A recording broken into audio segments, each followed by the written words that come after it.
Genesis chapter 38. At that time, Judah left his brothers and went down to stay with a man of Adullam named Hira. There Judah met the daughter of a Canaanite man named Shua. He married her and made love to her. She became pregnant and gave birth to a son, who was named She conceived again and gave birth to a son and named him Onan. She gave birth to still another son and named him Shelah.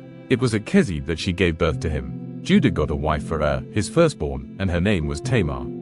But Judah's firstborn, was wicked in the Lord's sight, so the Lord put him to death. Then Judah said to Onan, "Sleep with your brother's wife and fulfill your duty to her as a brother-in-law to raise up offspring for your brother." But Onan knew that the child would not be his, so whenever he slept with his brother's wife, he spilled his semen on the ground to keep from providing offspring for his brother. What he did was wicked in the Lord's sight, so the Lord put him to death also. Judah then said to his daughter-in-law Tamar, "Live as a widow in your father's household until my son Shelah grows up." For he thought, he may die too, just like his brothers. So Tamar went to live in her father's household. After a long time Judah's wife, the daughter of Shua, died. When Judah had recovered from his grief, he went up to Timnah, to the men who were shearing his sheep, and his friend Hira the Adullamite went with him. When Tamar was told, "Your father-in-law is on his way to Timnah to shear his sheep," she took off her widow's clothes, covered herself with a veil to disguise herself, and then sat down at the entrance to Enaim, which is on the road to Timnah. For she saw that, though Shelah had now grown up, she had not been given to him as his wife.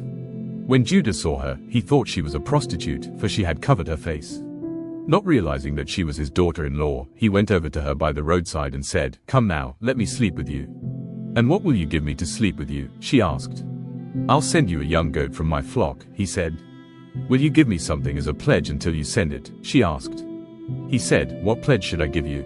"Your seal and its cord, and the staff in your hand," she answered. So he gave them to her and slept with her, and she became pregnant by him. After she left, she took off her veil and put on her widow's clothes again. Meanwhile Judah sent the young goat by his friend the Adullamite in order to get his pledge back from the woman, but he did not find her. He asked the men who lived there, "Where is the shrine prostitute who was beside the road at Enaim?"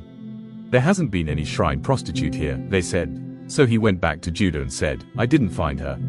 Besides, the men who lived there said, "There hasn't been any shrine prostitute here." Then Judah said, "Let her keep what she has, or we will become a laughingstock. After all, I did send her this young goat, but you didn't find her." About 3 months later Judah was told, "Your daughter-in-law Tamar is guilty of prostitution, and as a result she is now pregnant." Judah said, "Bring her out and have her burned to death." As she was being brought out, she sent a message to her father-in-law. "I am pregnant by the man who owns these," she said. And she added, "See if you recognize whose seal and cord and staff these are." Judah recognized them and said, "She is more righteous than I, since I wouldn't give her to my son Shelah." And he did not sleep with her again. When the time came for her to give birth, there were twin boys in her womb. As she was giving birth, one of them put out his hand, so the midwife took a scarlet thread and tied it on his wrist and said, "This one came out first." But when he drew back his hand, his brother came out, and she said, "So this is how you have broken out." And he was named Perez. Then his brother, who had the scarlet thread on his wrist, came out. And he was named Zerah.